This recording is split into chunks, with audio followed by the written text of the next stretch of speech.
बाज़ गश्त। उसे पुकार के देखा तो बाज़ गश्त सुनी।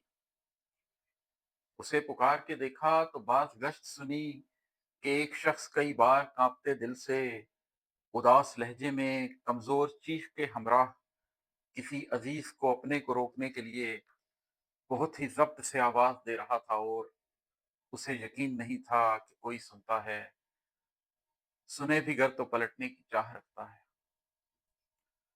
उसे पुकार के देखा तो बाज़ गश्त सुनी कि एक शख्स कई बार काँपते दिल से उदास लहजे में कमज़ोर चीख के हमराह किसी अज़ीज़ को अपने को रोकने के लिए बहुत ही ज़ब्त से आवाज़ दे रहा था और उसे यकीन नहीं था कि कोई सुनता है, सुने भी गर तो पलटने की चाह रखता है, मगर वो इसके सिवा और कुछ करे भी तो क्या? सो अपनी आखिरी हिम्मत को मुजतमे करके वो बार-बार उसे रोकने की कोशिश में उदास लहजे में कमज़ोर चीख के हमराह बुला रहा था कि एक बार मेरी बात सुनो, बस एक बार मुझे खुद से जोड़ दो फिर से।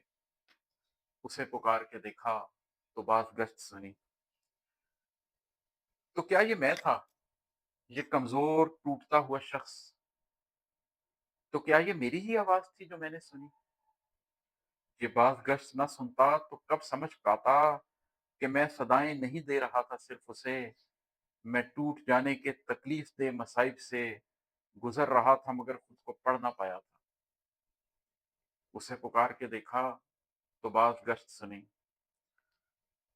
जो बाज़ गश्त सुनी तो पता चला कि यहाँ या मैं था या मेरी टूटी हुई सदाएँ थीं, या बेसपास गमे हिज्र की हवाएँ थीं। वो शख्स कब का कहीं जा चुका था ज़ीस से दूर, गमे फिराक से पुर इल्तिजाए नीस्त से दूर, कि मेरे पास फ़कत ख़ामोशी का मेला था, कि मेरे गिर्द फ़कत बेकसी का घेरा था। जो बाज़ गश्त सुनी तो पता चला कि यहाँ या मैं था या मेरी टूटी हुई सदाएँ थीं, या बेसपास गमे हिज्र की हवाएँ थीं। वो शख्स कब का कहीं जा चुका था ज़ीस से दूर, गमे फिराक से पुर इल्तिजाए नीस्त से दूर, कि मेरे पास फ़कत ख़ामोशी का मेला था, कि मेरे गिर्द फ़कत बेकसी का घेरा था।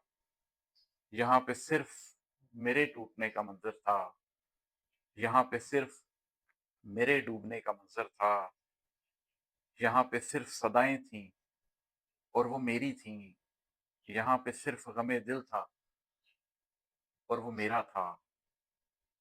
उसे पुकार के देखा तो बाज़ गश्त सुनी।